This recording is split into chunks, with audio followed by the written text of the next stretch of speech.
Welcome back to Working on It, Real Talk for Modern Men. Today we have Nick joining us.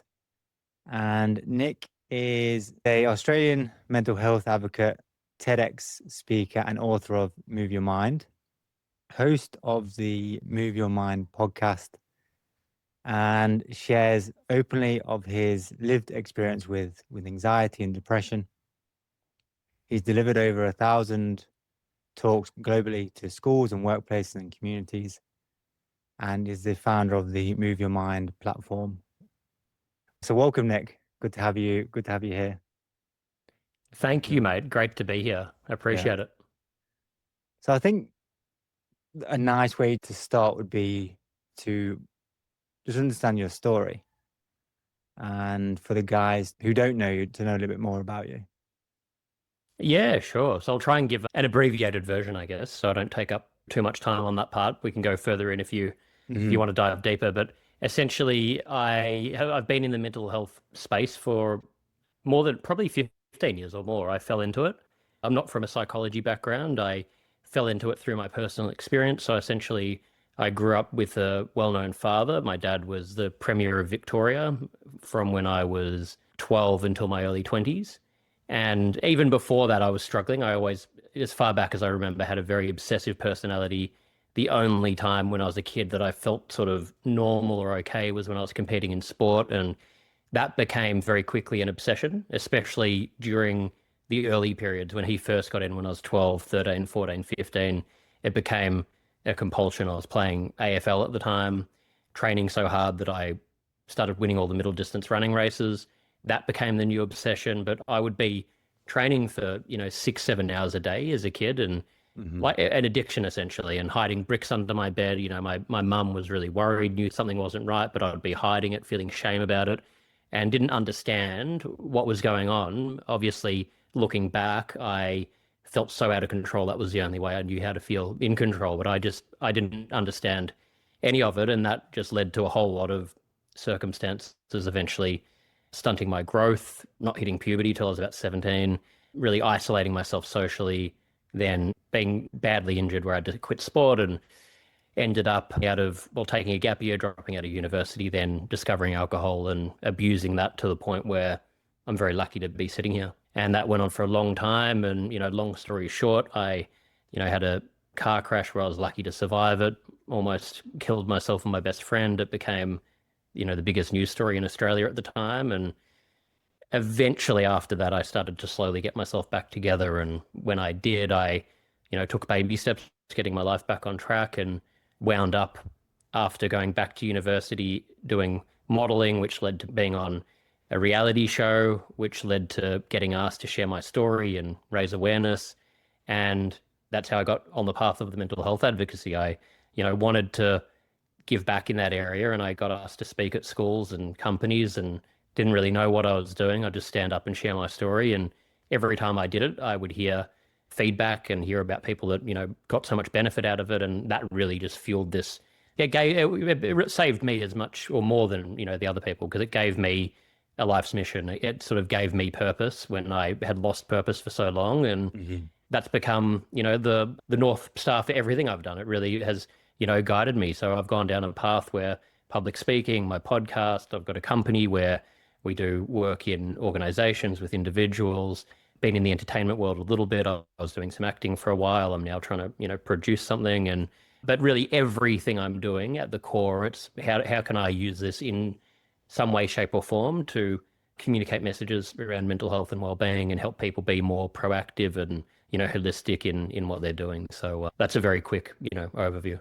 Yeah, it's an amazing story, and I've really I have so many questions, but there's only so much we can get into. But how was it growing up with someone who was in the spotlight, with the politician? How was it for you with your father in that position? Yeah, I mean, a weird experience, weird but normal, because the thing is, it happened at, such a young age. Younger, I'm the eldest, so for my brother and sister, even more normal. But it really was all we knew growing up. So normal in that sense, but very weird because you don't really have any. My parents had never been in that position. It's the first time my dad's become a public figure. So no one really knows what that means, and Mm. no one would know the impact that has on, on kids as you're developing. And being Yeah. the eldest, being a very proud, ambitious person, it really, it was a big struggle for me. And I think this is a common, these are universal things. We want to get out of our father's shadow or someone's Hmm. shadow or whatever it is, but it was just amplified sort of everywhere you go. Oh, you're Steve Bracks' son, asking about your dad. You're referred to as the son of this person. And, Hmm. it got to a point where I'm just like, I want to fucking punch you in the face. Like, I'm fucking Nick Bracks. I'm a person. And Hmm. then that became an unhealthy obsession where once I actually got on the reality TV shows, I got such a high out of people starting to know who I was, and I'd be walking down the street, people noticing me. I thought, oh wow, I need to get Hmm. fucking famous now. How do I Yeah. get really famous? And that led to pretty bad decisions for quite a while, and ultimately led me on, a path that I became really happy with. But it was, to this day, that's the thing in the back of my mind. Like I have to regulate myself all the time because I can always say, well, is this really worth doing? Or, I'll do something meaningful to myself or achieve something. Yeah, but is that big a deal? My dad was the Premier of Victoria. Is it bigger than that? No. Well, why is it? It's fucking not worth it. So Hmm. it's, I can take things completely out of context, and I have to like really make sure that I, keep that at the forefront to make sure that I'm like not allowing those patterns to come back. Yeah. And I guess it's such like a deep rooted belief that you have, right? And they're sometimes like the most challenging. And I wonder how you, yeah, how do you bring yourself back? So when you are going down that rabbit hole of the old patterning, what are your habits now that help to ground you again? Yeah, I think being aware of it is the most important thing. And the habits would be just pulling myself out of the situation and looking at what I'm doing and looking through my own filter of, is what I'm doing with my life in line with my values and my mission? And Hmm. if it's not, then it can be questioned. And oft sometimes it is. And I think that's why it's really good to get, very clear on what that is. If it is within, the path I want to go down, then I just ground myself, remind myself why I'm doing it, remind myself of the bigger picture of what I'm trying to do, and try and look at my own story of where I've gone and what I'm doing with my life, because it's just there's no sort of winning to thinking like that, because I mean, look at Donald Trump, I guess. You sort of Hmm. do achieve, make all this money, get all that fame, become president. What's next?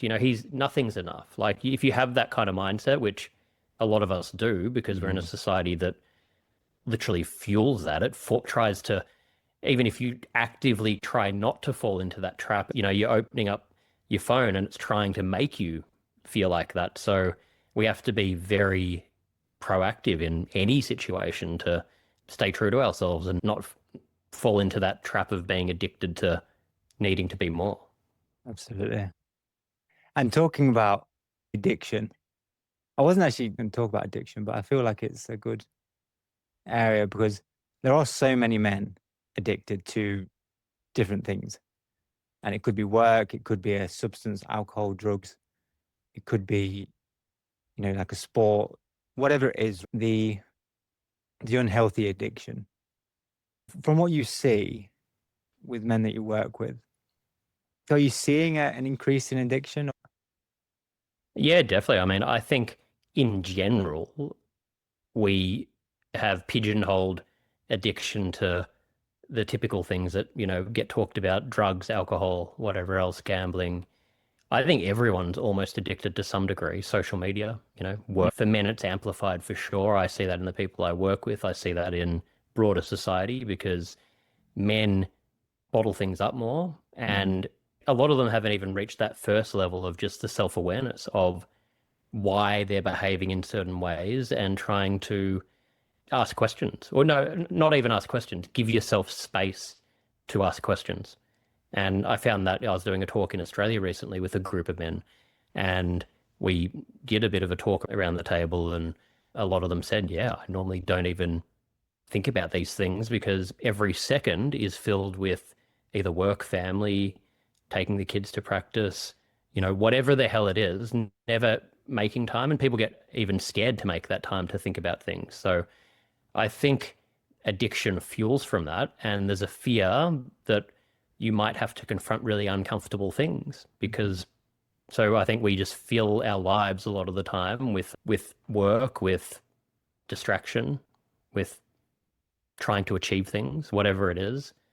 And it's a band-aid. It's never going to really solve the problem. And I think it's worse than ever. I mean, I was talking to a psychologist today, and I think he was saying in the US, 40% of men, I can't remember whether he was saying it was in a certain age group or not, but something around 40% of men in a given year will have suicidal thoughts entering their mind. Wow. And I don't know the exact context of how he Yeah. said it, but it is out of control, and Yeah. we need to do more than what's being done. Yeah. It's sad to have that, to hear that stat.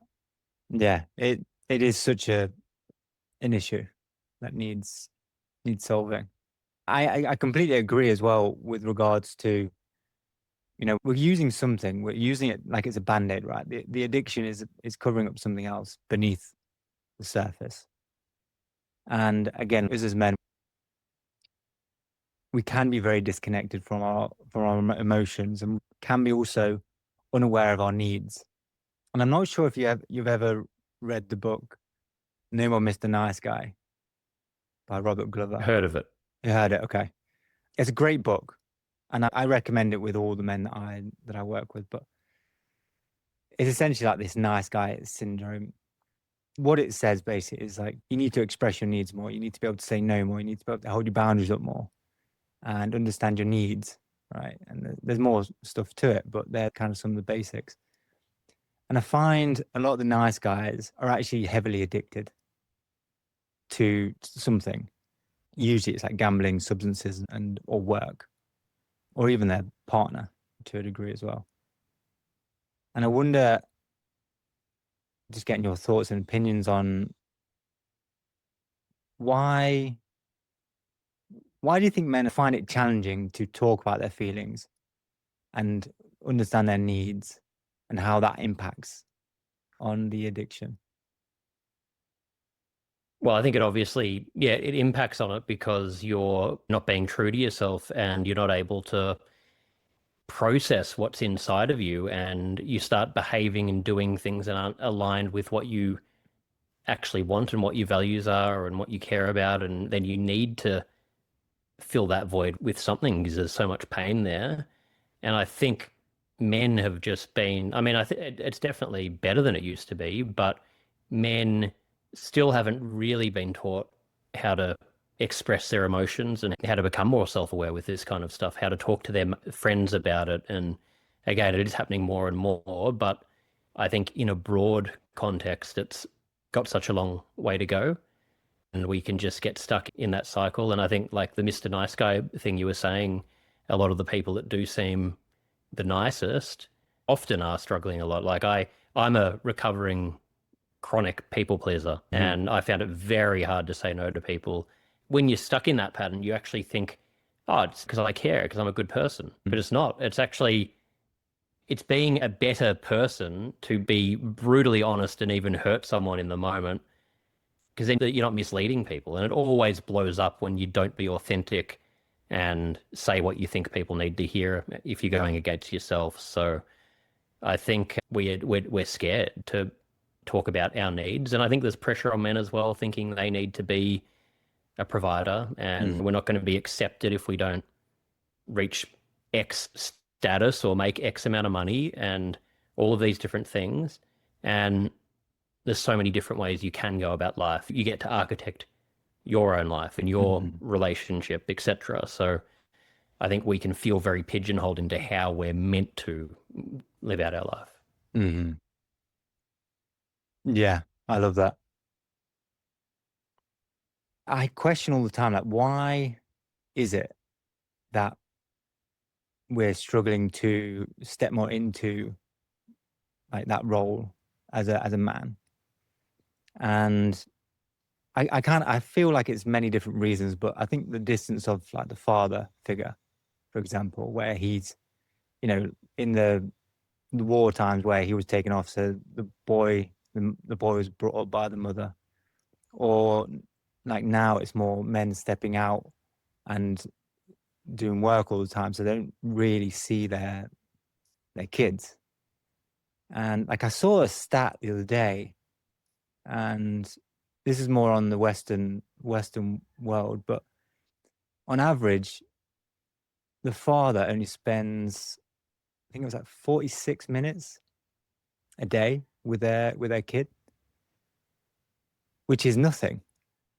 Like I have two kids, and I just reflect on that because I'm with them for like a good solid few hours every single day.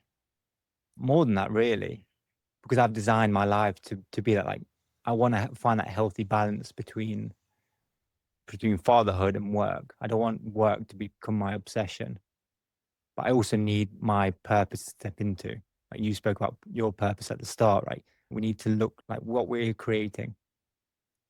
And some people don't even understand what purpose means, right? We're like, what is purpose? So, yeah, what's kind of your thoughts on men taking, well, first, like the overwhelm that they can feel from that responsibility of being a man, and how that's kind of stopping us stepping into other areas of life that can be very fulfilling, like creating a family or stepping more into friendships and other relationships, even building a relationship.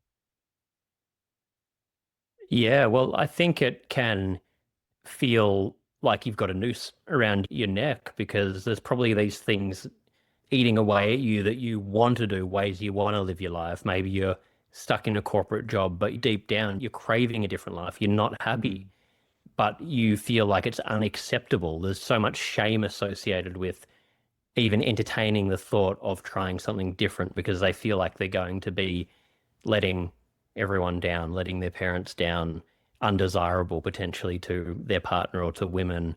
Maybe if they're starting from scratch again and don't have as much money, feel like they won't have value. And I think there's a lot of that. You see that. I mean, I'm living in New York. You see that everywhere. Like there's a lot of conditioning in certain circles where people really do, like there's a status hierarchy and people buy into that and that exists everywhere, but that's only one, you believe that's how life works if that's what you're around, but that means that's all you're exposed to.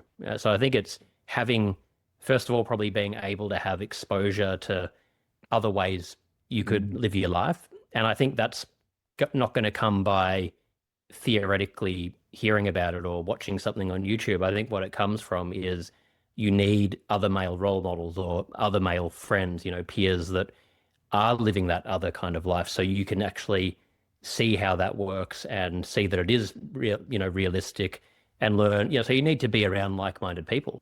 And I think it's really difficult for men to make at a certain age, again, I can't remember what the stat was, but I was talking about men in their 30s or maybe when you're above 35, of how difficult it is to make new male friends and how lonely it can be for men in a certain category. So I think that's a real problem. And, we become the product of they say what, the top 5 people we spend most of our time with. So Yeah. if you're just stuck in whatever situation, it does become that echo chamber and you don't even know where to begin to entertain going about things differently. But I think, yeah, a lot of the societal things that have been in place forever still really do play a role that like the man is meant to be the breadwinner and you've got to be able to look after your family and put on a front no matter what's happening. And, a lot of that is stuff, values to a degree that we should be doing, but not to the level where you dehumanize yourself. And so it's a fine line. And I think it's just so confusing because Yeah. there's like so much polarity in the world now where you've got like the Andrew Tate side where it's gone so extreme, and then you've got the ultra woke. And then I think because of all of this, men are like, well, I don't know how the fuck I'm meant to behave. I'm hearing all these like very mixed messages on what a woman wants from a man. So maybe I just stay out of it. I don't know what to do. Yeah, absolutely. Yeah. I mean, it is so confusing because there's so much information out here right now. Like every time you go on your phone or like on Instagram or on Facebook or whatever you go on, right? It's just so many things you see. It's just an overload. And especially if that man is addicted to the scrolling, you know, it's just going to be too much for the system to really just like find that stillness and come back into the practices that actually help you to move forward and get that clarity in life. And I think we'll talk on that in a short while, just about practical Mm. steps to move forward from these. And around, you mentioned around men kind of struggling to find those friendships. And I, well, one, I completely relate to that. And I have a good core group back in my, back in England and good solid friendships back there. But it is more challenging to make friends beyond, the core friendship groups as children. And one area that I've found really useful is men's groups. And I run men's groups now, but I first got into men's groups when I was going through a difficult time. And I went there because it was during a breakup and I just had no idea what to do. And I was pushing away my friends and family. Everything they said was wrong. And yeah, I was starting to isolate myself. So I joined men's groups and it was literally the best thing I ever did because yeah, I went there from more of a selfish perspective because I needed to have people hold space for me, but it ended up being a container to grow friendships in a more structured way. And I can't fully explain the benefits that you get from men's groups. Have you ever been part of men's groups?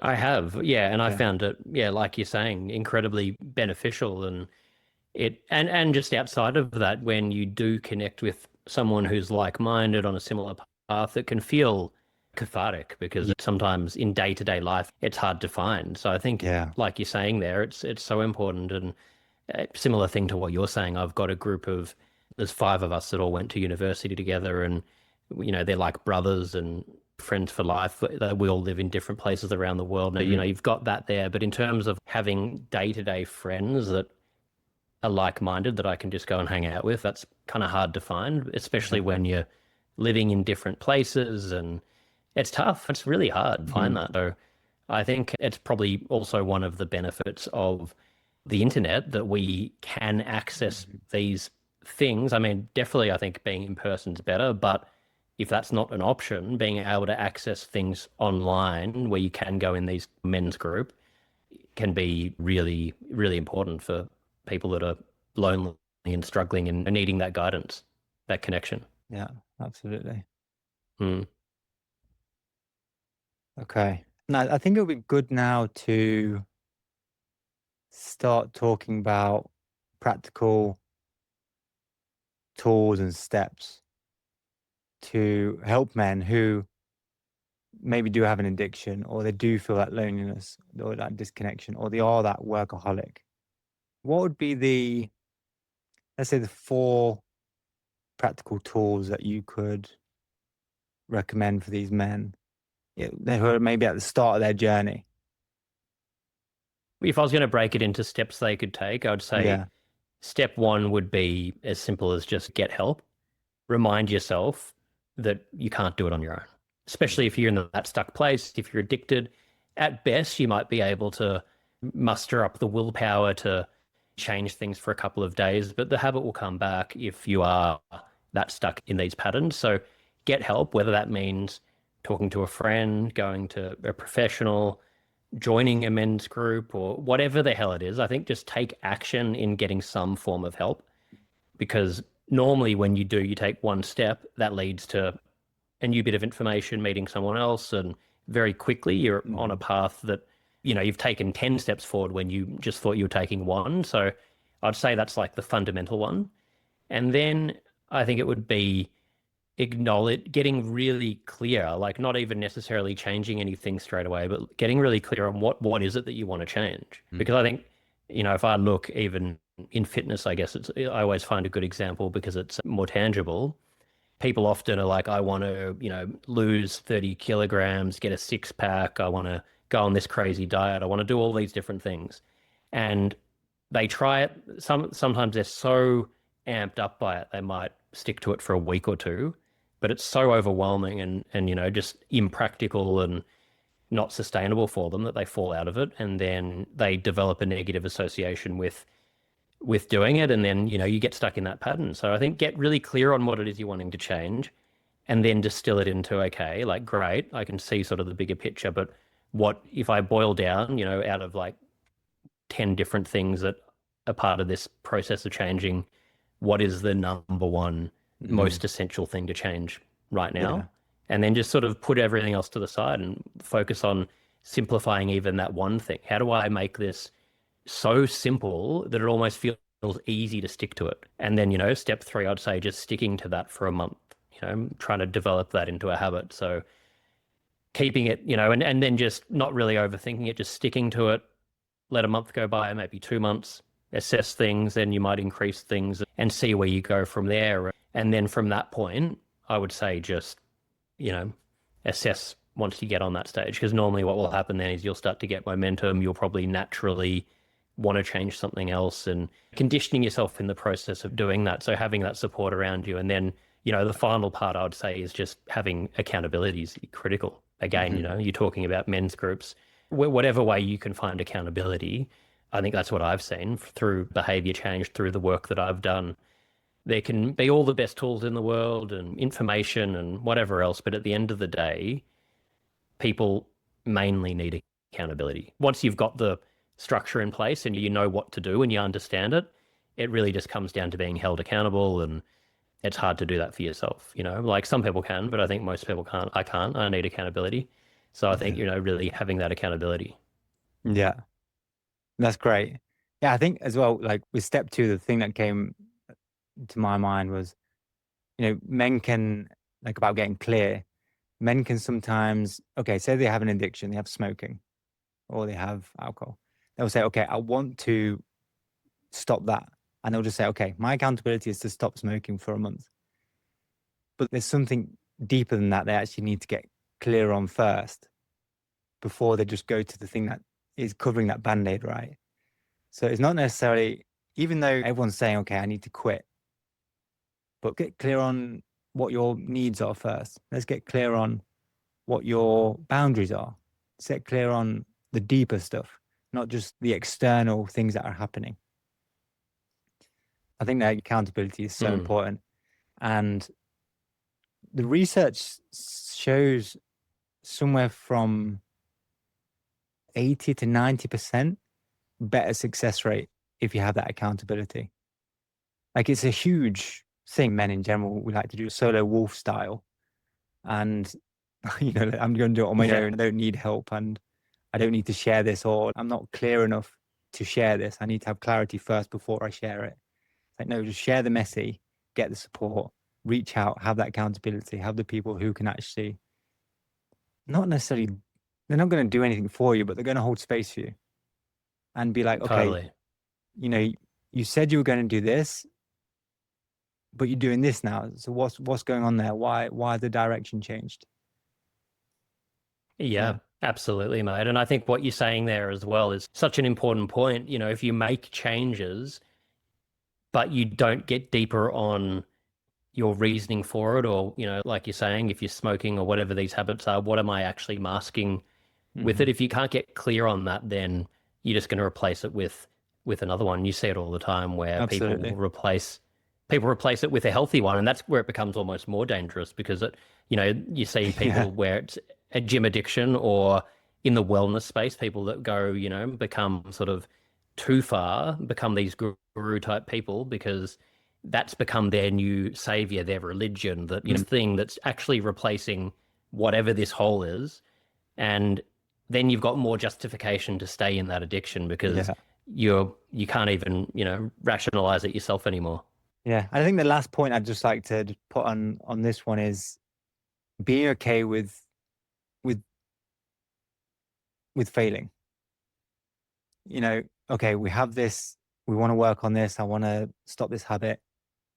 And over the month period, maybe you break it once and then you beat yourself up and you're like, okay, I may as well just give up and go back into it again.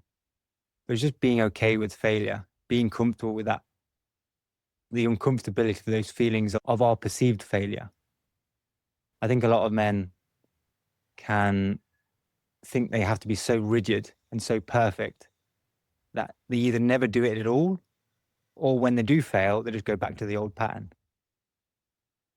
100%. Yeah, I think it's a huge one. It's huge. And especially high achieving men, because they're priding themselves on what they've done in their career and their status. And then they feel like it'll be embarrassing unless they can do it at a high level. They've got so much ego, they'll be embarrassed to be seen by their friends and other people if they're not at a certain level. So then they just don't do it. And it's obviously a bad way to look at life in those extremes and, having that perfectionistic mindset.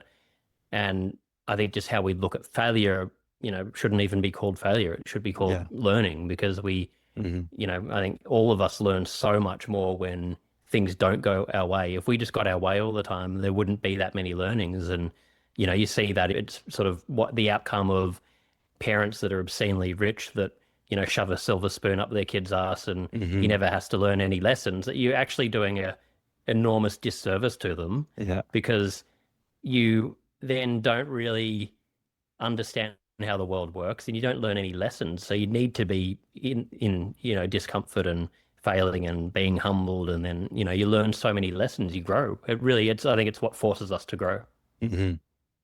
Yeah, absolutely.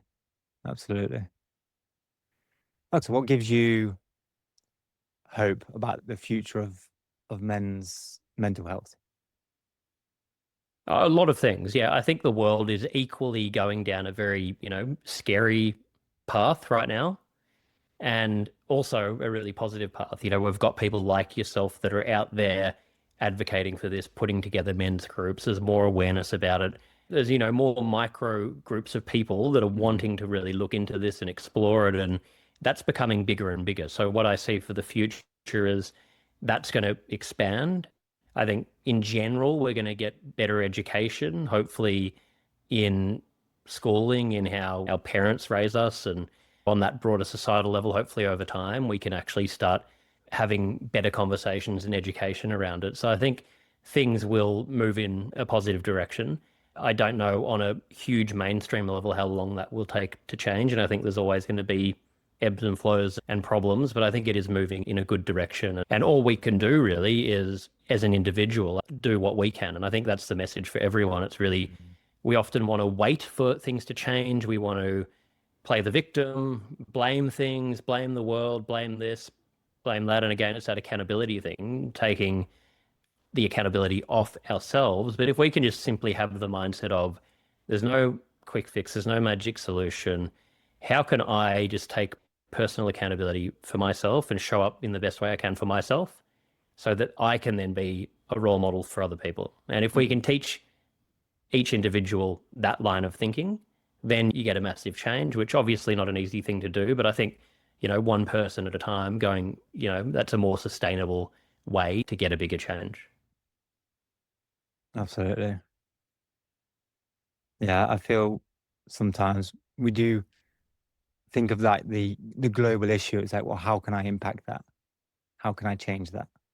And it's just like going inward and focusing on the self, taking that. Because it can be overwhelming and depressing if you think too broad. And, no one person can change all of that. I think when you distill it down to and all of us, whoever you are, whether you're the most powerful person in the world or you're, talking to someone on the street, it's not really about how many people. It's about what can you do with what's available to you to make an impact. And that's all anyone needs to focus on. And if you're doing that, you're doing the best you can. And also, I think we live in a world now where it's just valued in terms of your audience or your amount of likes or followers or this, that, and the other. I made a video that went viral and did this. Like, okay, well, maybe you have a video that had 10 million views. How many people did it actually help? Maybe it actually was the opposite. Maybe it actually had a negative impact because it's kind of like a trashy video that has a bad message. If you just distill this stuff down, it would be more valuable just to help one person and actually make some form of positive impact on them, then have that other side of it. But we're taught to value more consumerism. I need to have more status and more this, more that. But how many people is it actually helping? Because I think it cuts so much crap if you just look at the simple parts of, is this actually making a positive or negative impact on the world? Yeah. Love it. Simplifies. Okay, great. Let's close it there. I just want to say thank you for joining today, and also the work you're doing. Thank you for doing it. Like, keep doing it, keep showing up as you are. You're helping a lot of people. It's really inspiring. I appreciate it, mate. Well, same to you as well, like great to connect with you, and same with what you're doing, keep doing it. And I think, I love connecting with people that are in this similar space, and, we all need to just do our part and support each other and do what we can. Yeah, absolutely. Definitely, like, we want to come together, right? Instead of having this competition. Exactly. Yeah. It doesn't need to be. Absolutely does not need to be. That's such a core, and that's such an interesting topic to talk about at some point. Nice. Okay, so where can they find you? So they can find you on Instagram at Nick Bracks, on LinkedIn, and on nickbracks.com for the podcast as well. And I believe your book is on Amazon. Is that correct? Move Your Mind. Yeah. Yep. That's right. On Amazon or on the website. So It's yeah, on the they website can as find well. that Okay. on there as well. Yeah. Nice. Any other way for anyone to connect with you? Yeah, probably the easiest. If anyone wants to connect with me, feel free to just send me a DM on Instagram, and I'll reply and send them a free like Move Your Mind, like mental health course. Like I've got a 10-part video course that I'll send them for free. If there's anyone that's interested and wants to reach out, just feel, no strings attached. Just, I've got a free thing that I give to people in my community just to get that message out there. So if anyone's interested, I'll send that to them. Great. Thanks so much. I'll also share all the links as well in the description if anyone's looking for that easy access. Okay. Thank you, Nick. Thank you for joining. Mate, thank you so much. Really enjoyed chatting to you.